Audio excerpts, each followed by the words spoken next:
de l'Okavango, au Botswana, se dresse l'île de Dead Tree Island. Ces terres riches en eau sont couvertes de verts pâturages.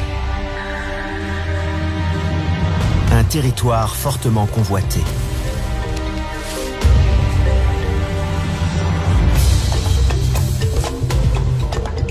Dans l'ombre, rôde le félin le plus secret d'Afrique.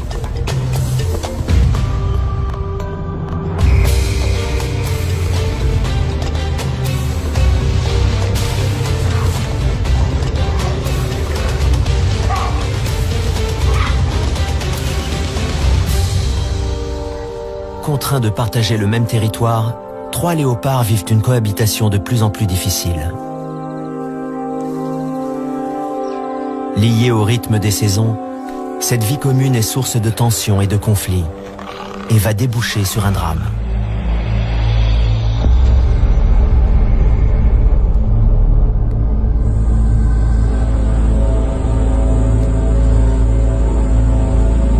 Le maître incontesté des lieux est le mâle dominant, Bouddha, un individu robuste de 5 ans, dans la fleur de l'âge. L'une de ses femelles entre et sort régulièrement de son territoire. Grimpeuse hors pair, elle escalade avec agilité les grands ébéniers et saucissonniers de Moremi. Elle porte le nom de Mosweo, pelage pâle.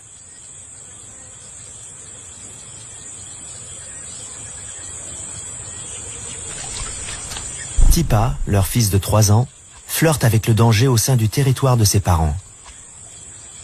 Selon la loi des léopards, il aurait déjà dû partir pour mener sa propre vie, mais il n'a pas franchi le pas. Traîner dans les pattes de Bouddha et de Mosweo ne peut que lui attirer des ennuis, mais il semble ne pas mesurer les risques encourus.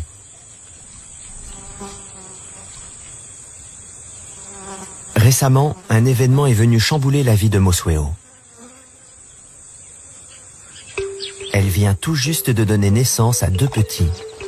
Et Tipa représente une menace potentielle.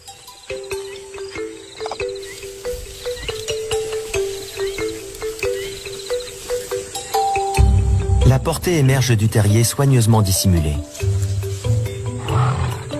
Jusqu'à présent, la mère s'en est bien tirée. Cet été, les proies ont été abondantes.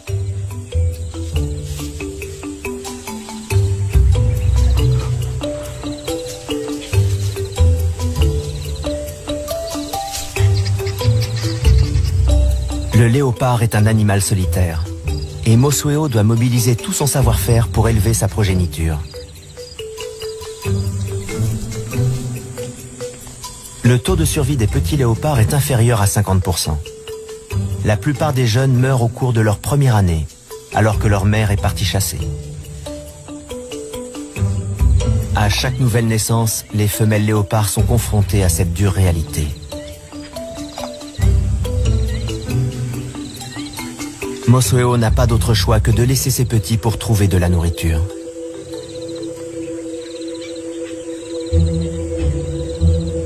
Tipa est le seul survivant de sa précédente portée. C'est aujourd'hui un jeune adulte, mais il continue de traîner près du terrier et de fréquenter les chemins familiers de son territoire natal.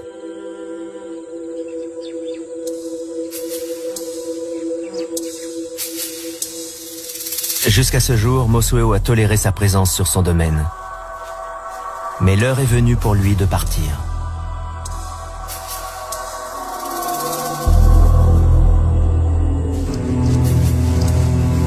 Mosweo s'est lancée sur le sentier de la guerre. Elle avance d'un pas décidé, la queue dressée vers le haut.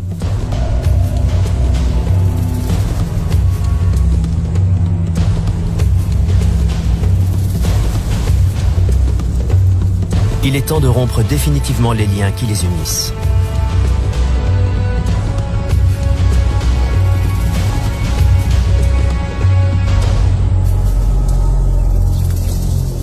Mosweo marque son territoire près de l'arbre de Tipa.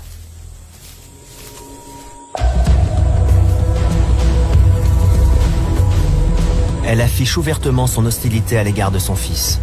Leur relation a dégénéré en conflit ouvert.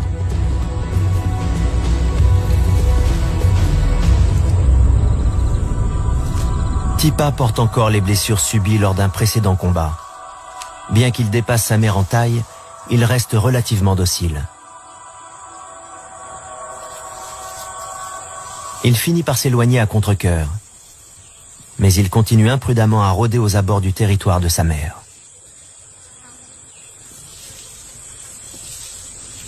Alors qu'il s'enfonce dans un bois voisin, il tombe sur un redoutable adversaire.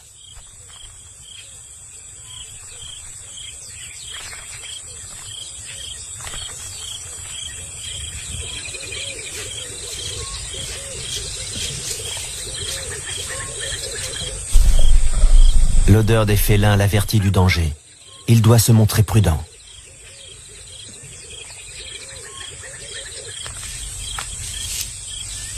Ses premiers jours passés en territoire inconnu sont périlleux.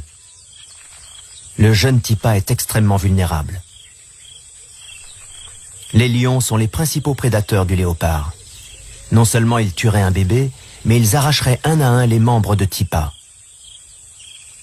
Celui-ci doit les contourner sans un bruit. La menace qui pesait sur ses petits étant écartée, Mosweo peut désormais se concentrer sur son activité de prédilection, la chasse.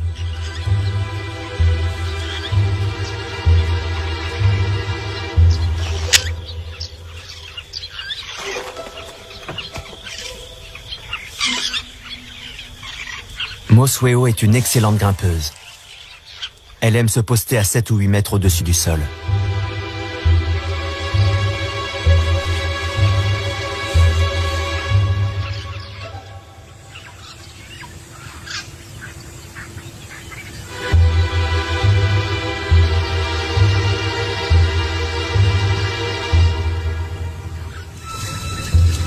Le léopard est le seul félin qui exploite la gravité pour chasser.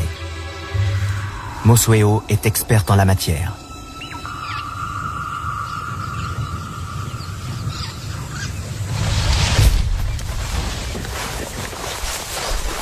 Cette technique est rapide, discrète et efficace.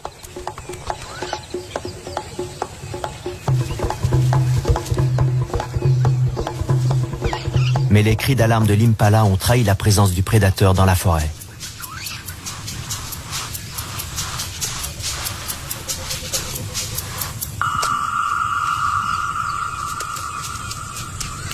Les hyènes ont entendu des bruits de lutte.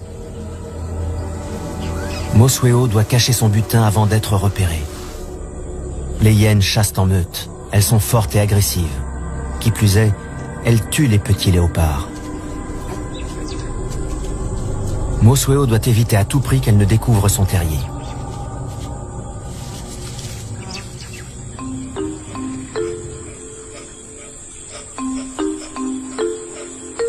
Elle prend le risque d'aller chercher ses petits et de les conduire jusqu'à la proie, en empruntant les chemins secrets qu'elle connaît si bien. Elle ne peut mettre la carcasse à l'abri dans un arbre, car ses bébés ne savent pas encore grimper.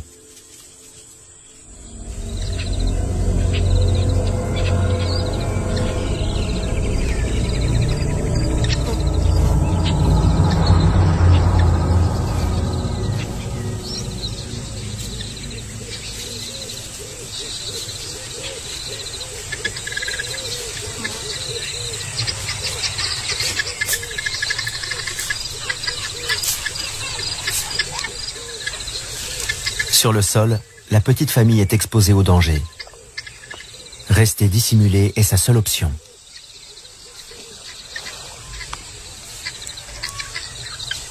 Ici, le léopard est dans son élément. Camouflés dans les broussailles, les petits peuvent manger un moment sans être dérangés.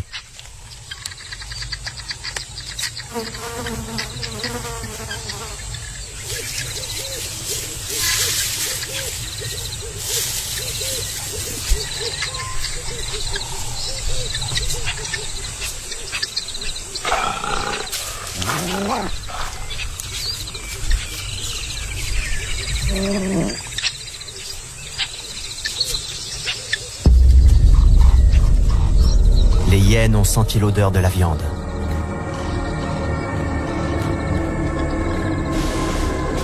Elles se rapprochent de leur proie. Mosueo doit agir rapidement et résolument. Son plan est de détourner l'attention des hyènes et de les attirer assez loin pour permettre à ses petits de s'éloigner.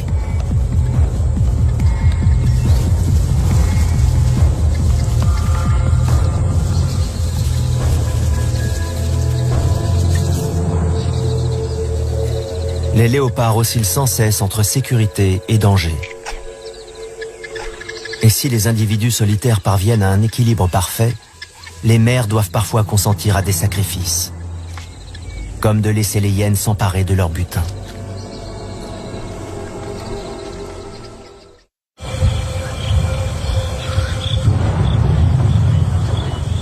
Dead Tree Island se métamorphose au fil des saisons. C'est l'un des rares endroits où l'eau potable est présente en permanence.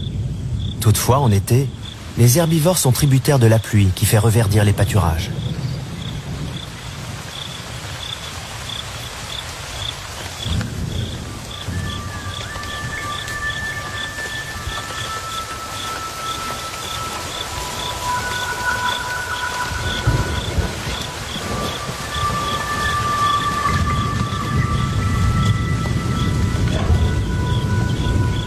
Les effets de ces précipitations se font sentir à travers tout le delta et au-delà.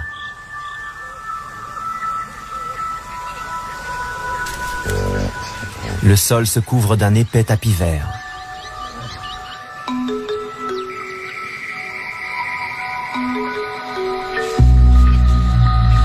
Les feuilles poussent, les bourgeons éclatent, l'herbe surgit. Les animaux quittent la forêt et s'éparpillent dans les plaines alluviales environnantes.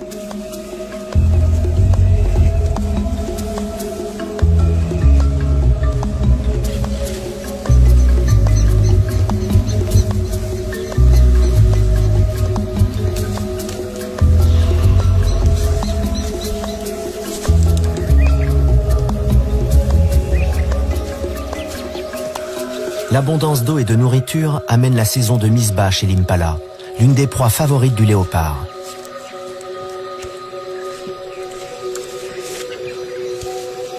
Les naissances interviennent à l'époque la plus favorable en termes de nourriture et de protection.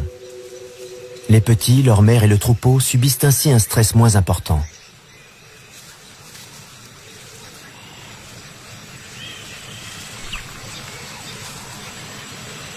Toutefois, les nouveau-nés sont extrêmement vulnérables et confrontés à toute une série de menaces.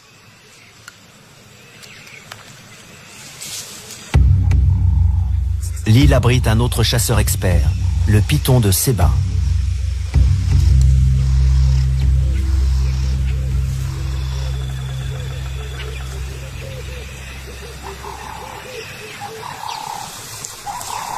Les puissants anneaux enserrent le petit impala jusqu'à lui ôter le dernier souffle de vie. Puis le serpent gobe sa proie en ouvrant largement sa gueule grâce à l'articulation particulière de sa mâchoire.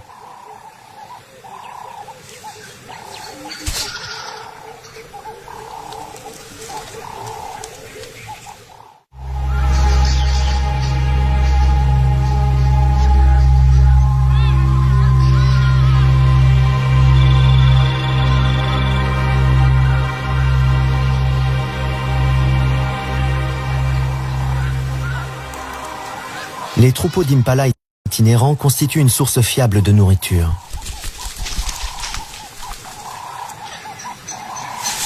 Au cours de la nuit, Mosueo a tué l'une des bêtes et a dissimulé la carcasse fraîche dans un fourré.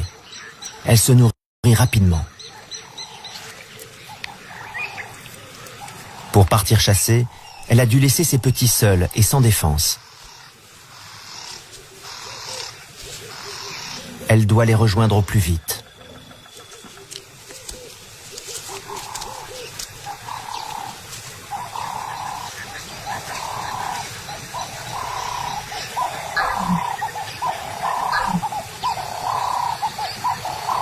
Alors qu'elle s'approche du terrier, Mosueo sent le danger.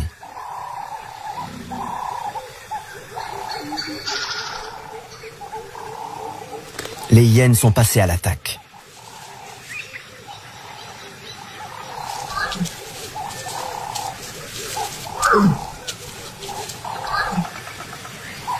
La mère émet des grognements sourds et brefs. uniquement destiné à ses petits.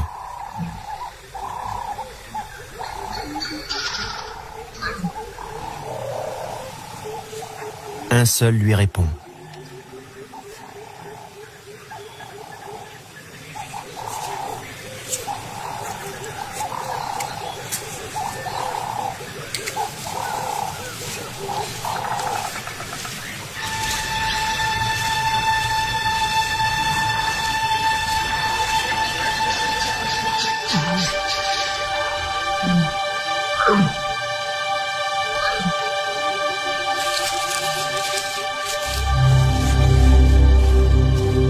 Le cauchemar de toutes les mères s'abat sur Mosueo.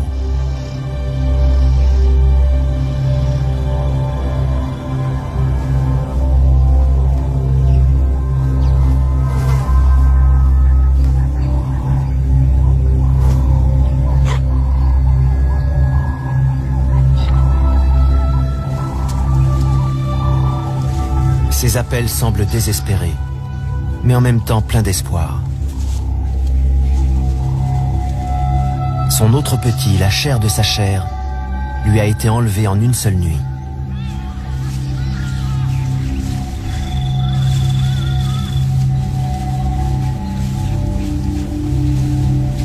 Elle n'a pas d'autre choix que de se remettre en route.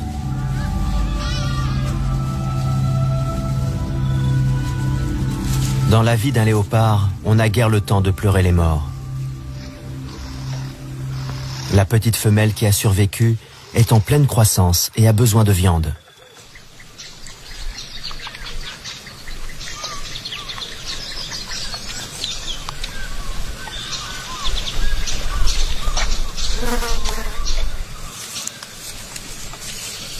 Son bien-être dépend de la connaissance approfondie qu'a sa mère de cette partie du delta.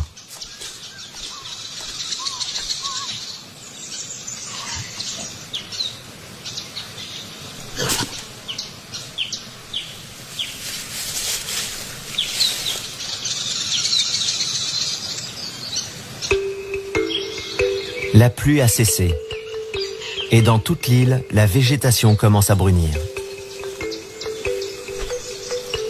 Les animaux le sentent.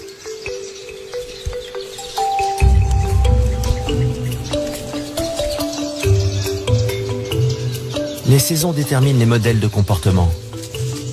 Chaque espèce réagit à sa manière.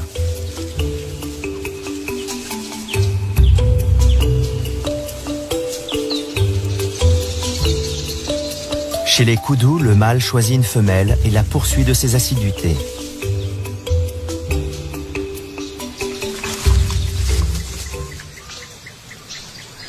Tipa est embusqué dans les broussailles. Il s'est égaré et se retrouve sur son territoire d'origine.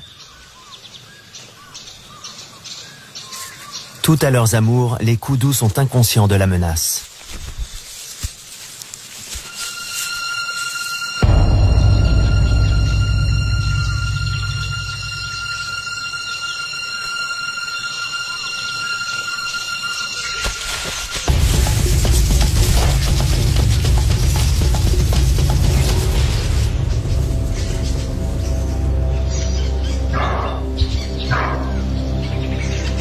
Le manque d'expérience de Tipa est flagrant.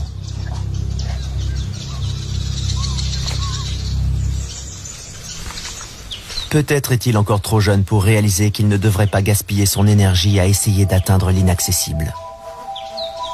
Il ne fait pas le poids face à un animal de la taille d'un koudou.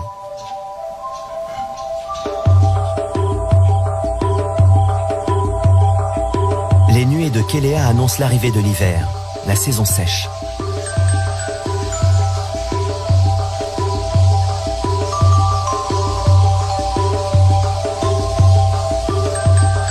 Attirés par la présence permanente de l'eau, de nombreux animaux gravitent autour de l'île.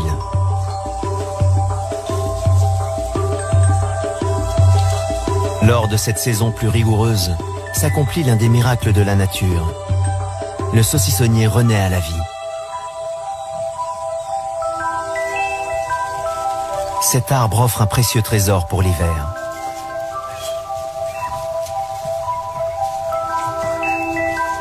Des fleurs remplies de nectar.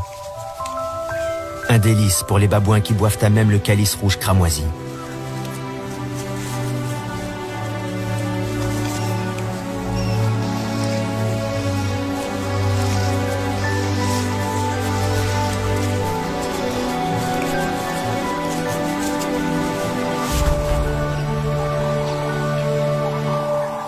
Tipa doit être plus flexible dans sa stratégie de chasse.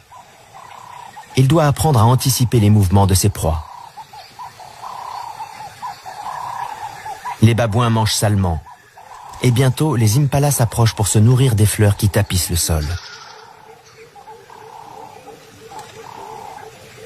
Tipa observe en silence et attend.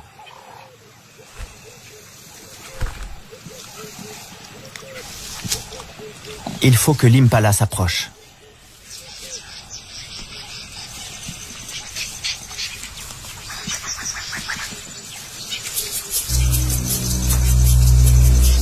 Mais la troupe de babouins en maraude a pris possession de son arbre.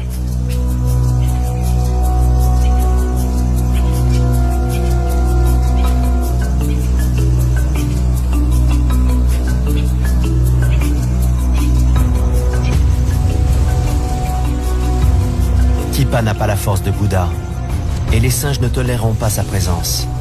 S'ils l'attrapent, ils tenteront de le tuer.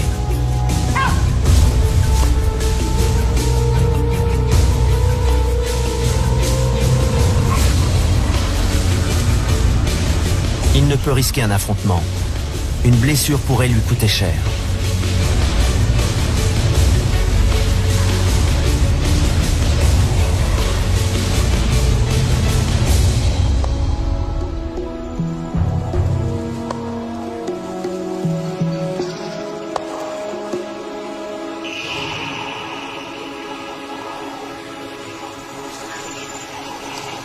Posté à bonne distance, Mosweo observe la scène.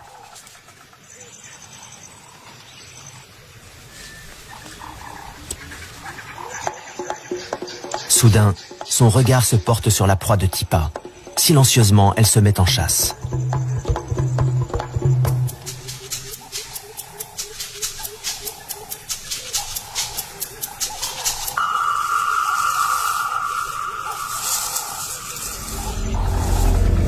Elle choisit un arbre placé sur le parcours du troupeau, dans l'espoir que les fleurs attireront les impalas sous son poste de guet.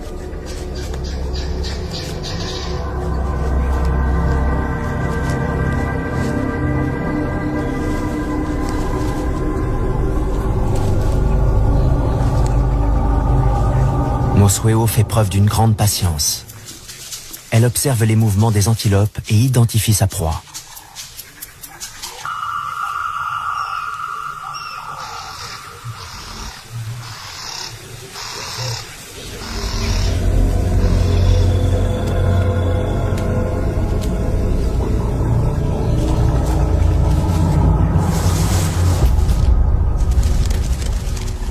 Mais cette fois, la voltigeuse a manqué sa cible.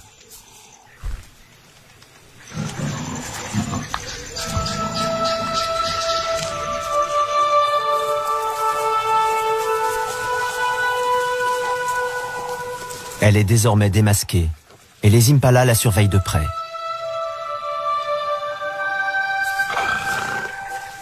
Sa contrariété est manifeste. Toute cette énergie gaspillée pour rien.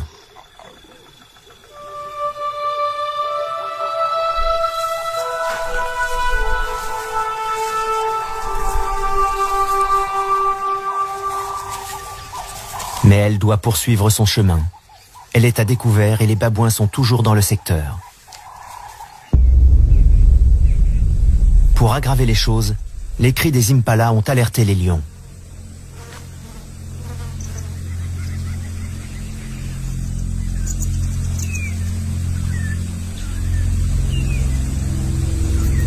Mosweo doit jouer au chat et à la souris pour regagner son terrier, sans en dévoiler l'emplacement.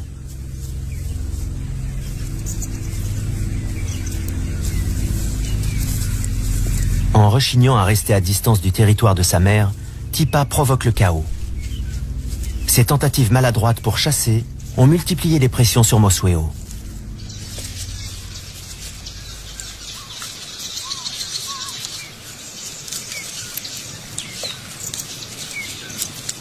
Elle est soulagée de retrouver son bébé sain et sauf.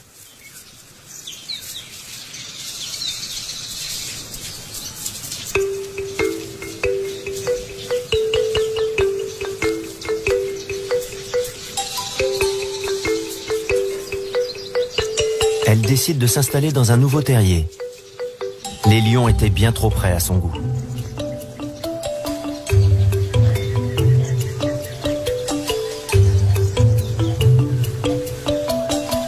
Désormais âgée de 5 mois, la petite femelle affirme son caractère. Elle aime jouer avec la queue de sa mère. Un bon moyen de tester ses réflexes.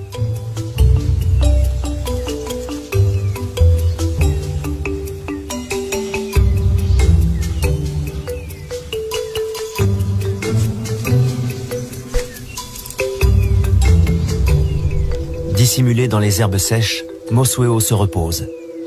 Elle doit recouvrer ses forces avant de repartir chasser.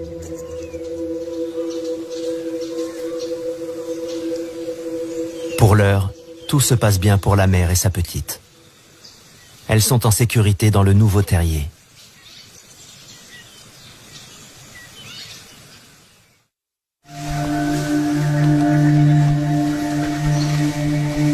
L'hiver pousse les éléphants à quitter le désert environnant pour gagner l'île.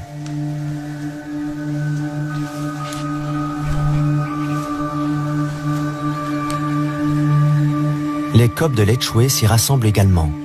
L'eau est leur allié. Dans ces trous d'eau, ils sont à l'abri de la plupart des prédateurs. Ils sont plus gros que les impalas, mais constituent des proies potentielles pour un grand félin comme Bouddha.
Les coqs se retournent et observent leur assaillant.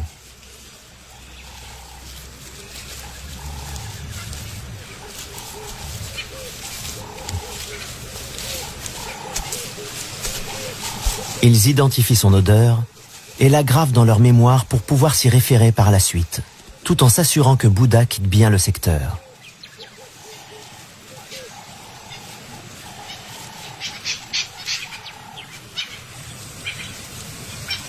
Avec l'arrivée de l'hiver, Mosueo doit parcourir de plus grandes distances et franchir les plaines dégagées pour trouver les fourrés dont elle a besoin pour chasser. Elle suit les déplacements de ses proies, imitées par les autres prédateurs.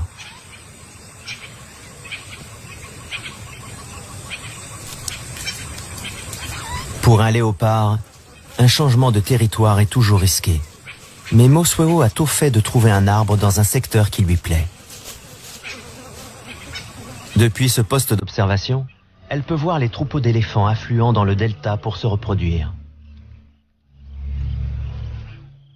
C'est le mois d'octobre et la chaleur est intense.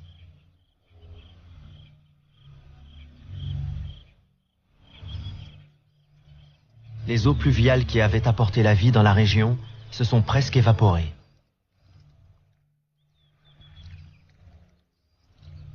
Dead Tree Island attire les habitants de l'Okavango, désireux de se rapprocher des derniers points d'eau.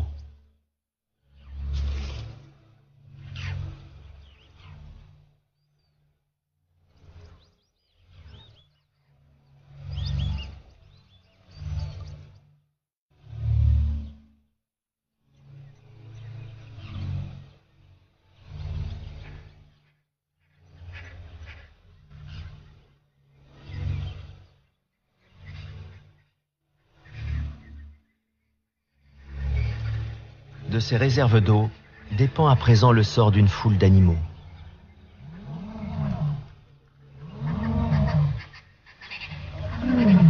Ils sont réunis en un seul groupe et les chemins des prédateurs se croisent dangereusement.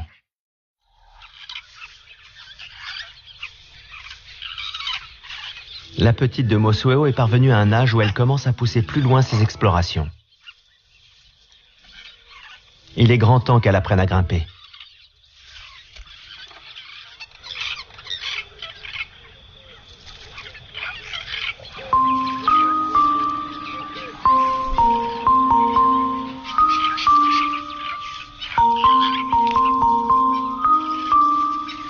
Un peu mal assurée, elle tente d'atteindre des cratéropes fléchés. Elle est petite et encore vulnérable, d'autant qu'elle est devenue curieuse et qu'elle est désormais capable de s'aventurer hors du terrier, en particulier lorsque sa mère n'est pas dans les parages.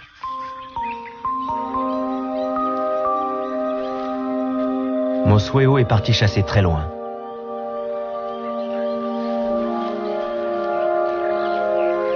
Elle ne vient pas souvent dans cette partie de l'île et laisse sa trace pour imposer sa présence.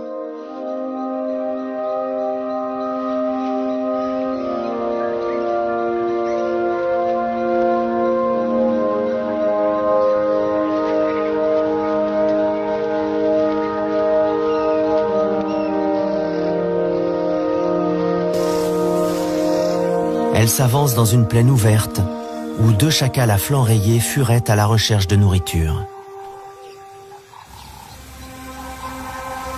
En cette rude saison, Mosueo tire profit de toutes les occasions qui s'offrent à elle.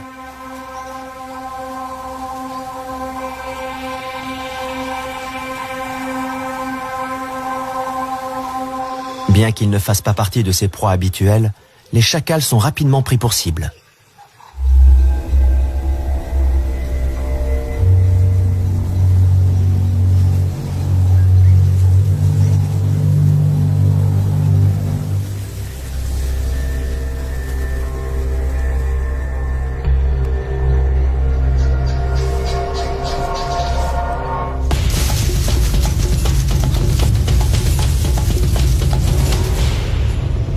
Mais ce sont des animaux malins et capables de pointes de vitesse impressionnantes.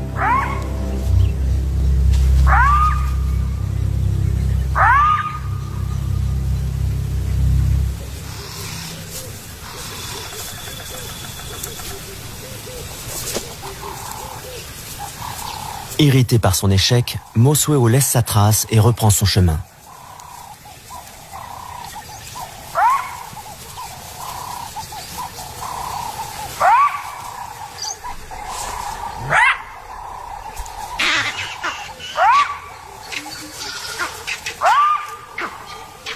Aux aboiements des chacals font écho les cris des singes verts qui se font entendre dans le lointain. Ces cris d'alerte inquiètent Mosueo. Ils proviennent de la zone où se trouve le terrier.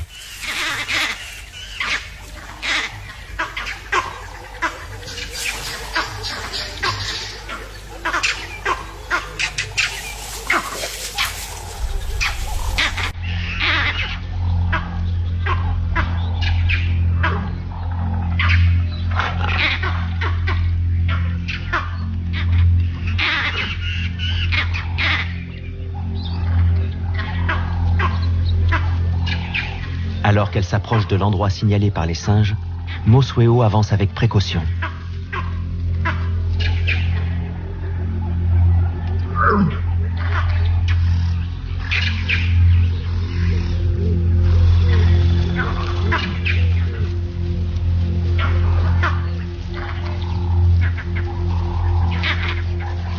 Elle se met à fouiller le secteur.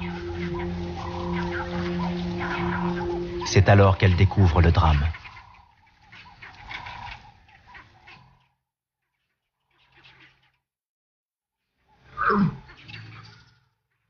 Le petit léopard a la patte arrière coincée dans un arbre et son bassin est fracturé.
Aucune de ces tentatives ne peut aider son deuxième et dernier bébé. Ni ses coups de patte légers, ni ses encouragements affectueux. Peut-être une dernière invitation à chasser.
Sa voix se fait presque implorante.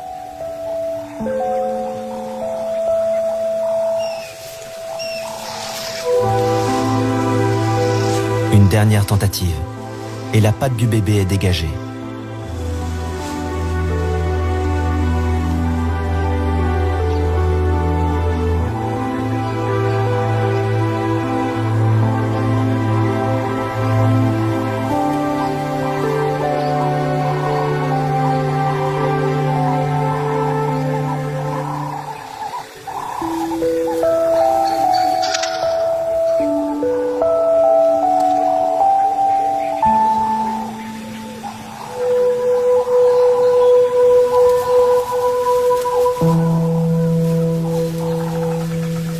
Mais Mosweo ne peut plus rien faire.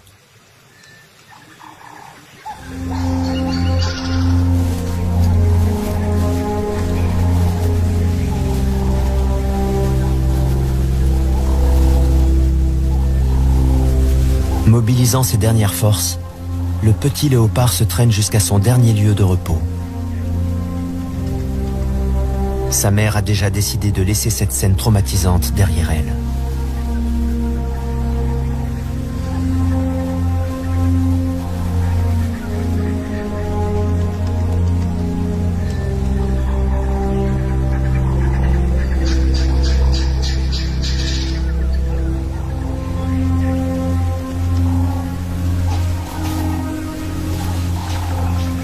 En se frottant contre un arbre, Mosweo semble vouloir effacer la douleur. Peut-être est-ce ainsi que les léopards pleurent leurs petits.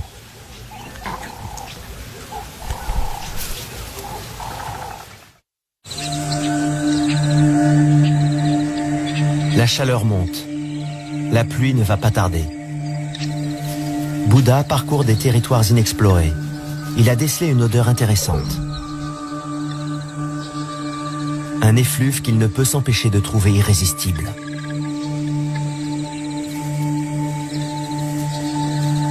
Une nouvelle femelle s'est introduite dans son domaine et son odeur titille ses narines. Plus grande et plus robuste que Mosweo, elle apporte la promesse de nouveaux gènes sur l'île.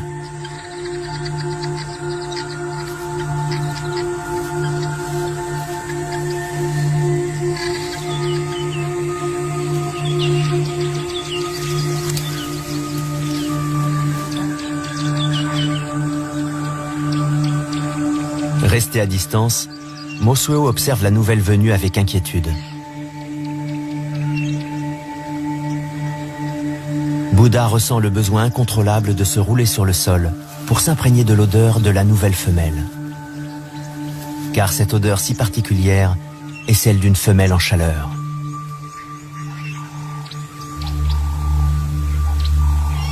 Mosweo suit les traces de Bouddha. Ses cris d'appel sont graves et bien distincts, mais elle sait qu'ils ne lui sont pas destinés. L'odeur qu'elle perçoit ne lui plaît guère.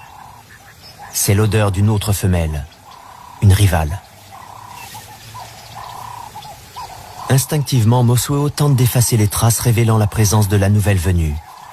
Mais il est trop tard.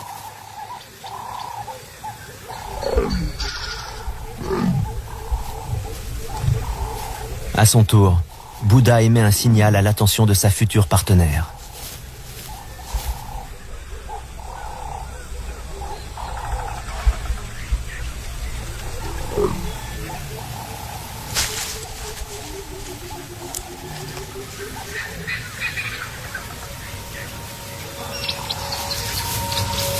La nouvelle femelle s'empresse de répondre à son invitation.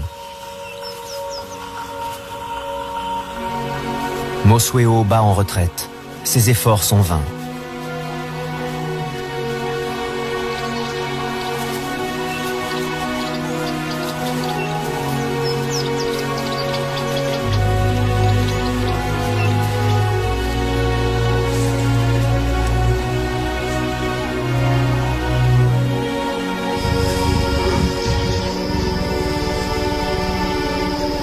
Sa rivale a trouvé Bouddha.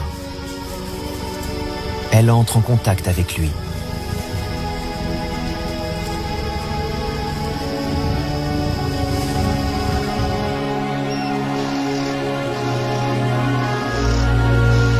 Mosuo quitte l'endroit où elle a donné naissance, peut-être pour chercher un autre territoire et un nouveau partenaire.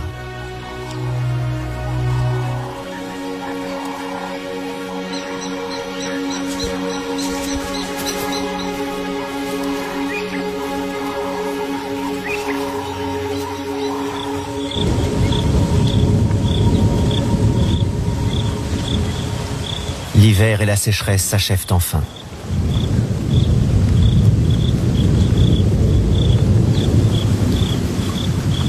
Le changement de saison déclenche chez Bouddha le besoin de se reproduire.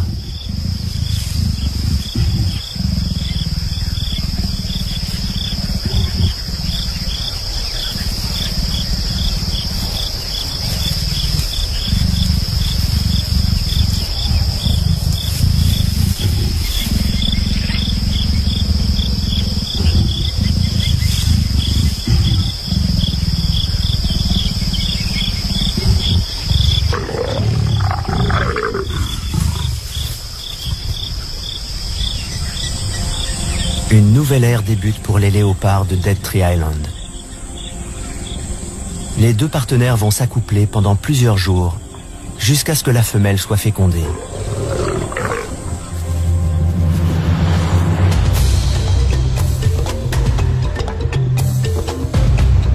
La tragédie a fait place à l'espoir, et la nature offre un visage plus accueillant. Bouddha est satisfait du travail accompli. À l'aube d'une nouvelle saison fructueuse, l'héritage des léopards de Dead Tree Island a été préservé.